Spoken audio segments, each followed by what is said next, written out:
नमस्कार, बहुत स्वागत है आपका। कई बार जीवन में बहुत संकट आ जाते हैं। उनसे बाहर निकलने के लिए सुख शांति का अभाव हो, मुश्किलें ज़्यादा हो, तब क्या करें?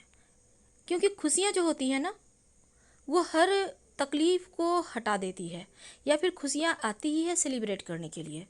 तो जब भी आप मुश्किल में पड़ जाएं, जब लगे कि धन की संकट है, कर्जे बढ़ गए हैं, सुख शांति नहीं है, तब आप विशेष प्रकार के पौधों के जड़ की या पौधों के तने की माला का उपयोग कर सकते हैं। वैसे तो बहुत सारे माला हैं जिनका अलग अलग प्रयोग होता है, जिनको पहनने से अलग तरह के फल मिलते हैं और जल्द ही आपकी कामनाएं पूर्ण हो जाती है।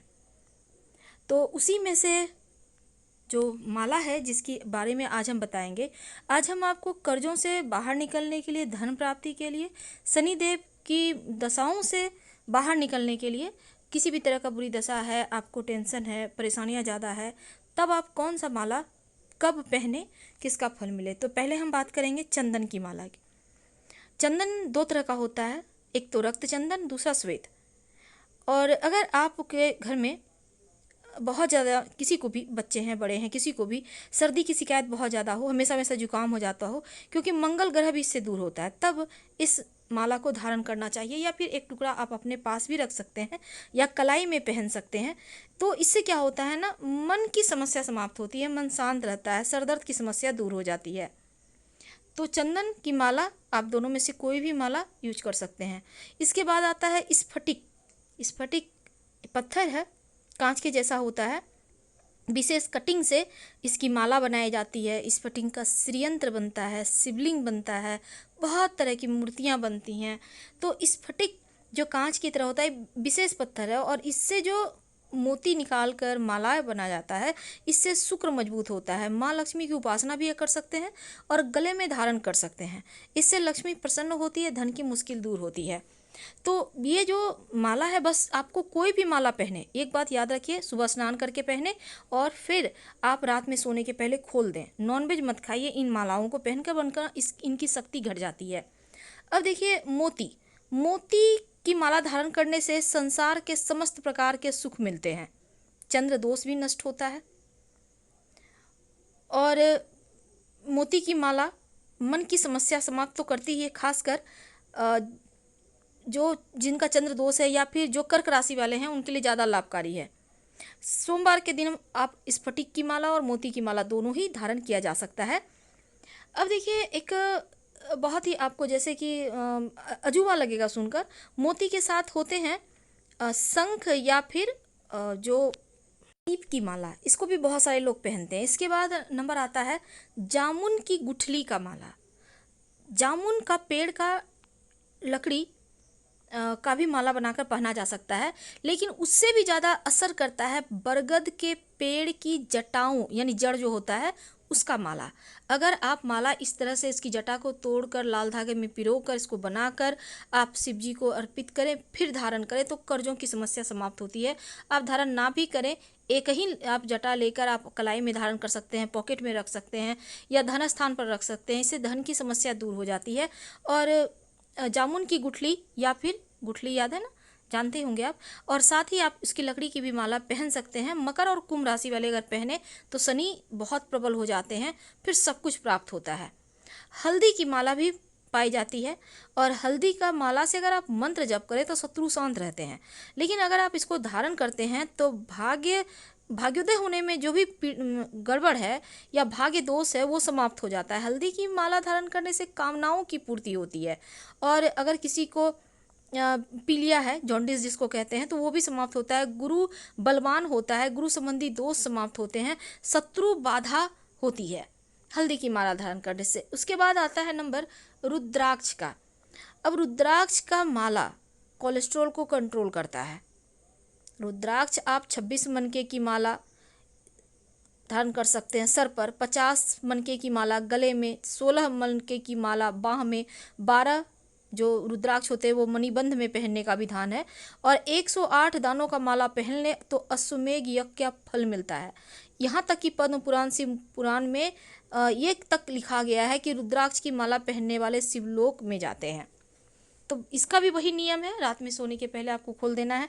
इसके बाद आता है मूंगे की माला, एक तरह का पत्थर है और मंगल के लिए, खासकर मेष और वृश्चिक राशि वालों के लिए बहुत अच्छा होता है। यहाँ तक कि नज़र दोष वगैरह नहीं लगती, भूत प्रेत बाधा जादू टोना असर नहीं करता। नवरत्न माला, जिसमें कि 9 के 9 ग्रह शांत हो जाते हैं, विशेष सफलता और सिद्धियों को प्राप्ति करने के लिए ये माला पहनी जाती है। तो काले सफ़ेद पत्थर की माला भी होती है जो केतु प्रधान व्यक्तियों को के लिए लाभकारी होती है और भौतिक सुख समृद्धि मान सम्मान यश के लिए आप नवरत्न माला पहन सकते हैं। अब अगर हम जड़ी बूटी की बात करें तो मदार और धतूरे के पौधे की भी माला पहनी जाती है, इसके बारे में अंत में हम आपको बताएंगे। लेकिन उसके पहले हम इसको कहते हैं बैजंती माला। भगवान श्री कृष्ण को बहुत ज़्यादा प्रिय है बैजंती, और इसके जो बीज होते हैं, इसके माला अगर पहना जाए तो प्रेम प्राप्त होता है, प्रेम बढ़ता है, व्यक्ति का जो प्रेम वाला पार्ट है वो मजबूत हो जाता है। हकीक की माला अलग अलग रंगों में मिलता है, ग्रहों की शांति के लिए इसको धारण किया जाता है। लेकिन हकीक का माला पहनने से मान सम्मान बढ़ता है, आकर्षण बढ़ता है। इस माला को सोमवार या शुक्रवार को धारण करना चाहिए, हालांकि ज्योतिष से पूछकर ही धारण कीजिएगा तो आपके लिए ज़्यादा अच्छा रहेगा। कमल गट्टे की माला, इसको शुक्रवार के दिन धारण किया जाता है। ये माला से आप माँ लक्ष्मी का मंत्र जप कर सकते हैं, आप चाहे तो इसको धारण भी कर सकते हैं। हालांकि बहुत सारे लोग धारण करना नहीं चाहेंगे, कोई बात नहीं, एक अगर दाना भी आप अपने पास रख लेते हैं तो आपका धन बढ़ता है, ऐसा मान्यता है। अब हम बात करेंगे बरगद के पेड़ की, हमने जैसे बात की उसी तरह अब हम आक और धतूरे के जड़ के बारे में बात करेंगे। देखिए, आक और धतूरा, आज जैसा कि आपको पता है, आक का पौधा अगर पुराना हो जाए तो उसकी जड़ में गणेश जी की आकृति हूबहू आने लगती है, और इस आकृति का गणेश जी का जो है उसको लाकर आप घर में पूजा पाठ करते हैं तो कभी भी श्री की कमी नहीं होती। और जो धतूरा है, धतूरा का जड़ या फिर इसकी लकड़ी का माला अगर आप बनाकर पहनते हैं तो बुरी बलाओं से तो बचे ही रहते हैं, किसी भी तरह का नकारात्मक शक्ति आप लोगों पे असर नहीं करता। और इस माला को आप शिव जी को इसकी जड़ अगर अर्पित करके, जो बंध्या स्त्री है वो अपने कमर में धारण कर ले सोमवार के दिन, तो संतान की प्राप्ति हो जाती है। यानी संतान प्राप्ति में कोई समस्या है तो इसकी जड़ याद रखिए, आँख का जड़ आप शिव जी को अर्पित करके धारण कर सकते हैं। तुलसी की माला, इसकी माला पहनने से इसमें एक नियम है कि आप लहसुन प्याज तक नहीं खाना है आपको, तब जाकर इसके फल मिलते हैं। और तुलसी की माला पहनने से व्यक्ति का वाणी में तेज आता है, जो बोलता है वो सच हो जाता है। तो इसके भी बहुत सारे गुण हैं। तुलसी की माला के अद्भुत फायदे हैं और इस फायदे को प्राप्त करने के लिए पहना जाता है। और बरगद के पेड़ का जड़, देखिए, हिंदू धर्म में पेड़ों की पूजा होती है और अनेक पेड़ पौधे पुष्प में देवताओं का वास माना गया है। तो बरगद का जटा वृक्ष, यानी कि बर का पेड़ जिसको कहते हैं, इसमें देवताओं का वास तो है ही, और ज्योतिष और तांत्रिक ग्रंथ में भी इसका प्रमुख स्थान है।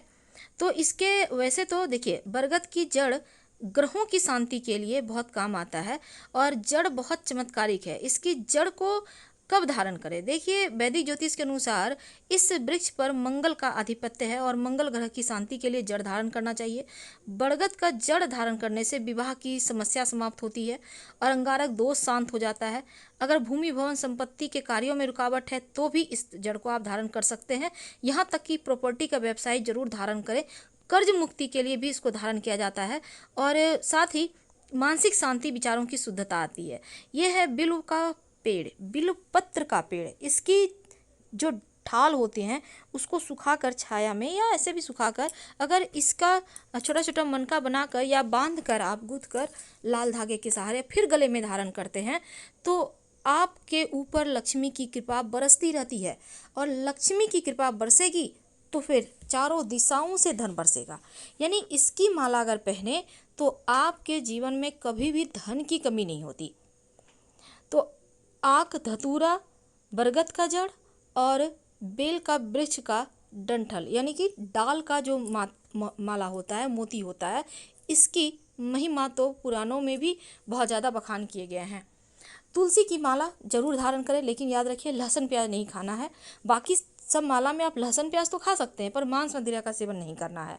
और रात में सोने के पहले सारे के सारा माला उतार के ही सोना है आपको, इस बात को हमेशा ध्यान रखिएगा। तो आज हम आपसे विदा लेते हैं। जानकारी अच्छी लगे तो लाइक कर सब्सक्राइब करें, अपनों से शेयर करें, कमेंट करें। धन्यवाद। हम फिर मिलेंगे।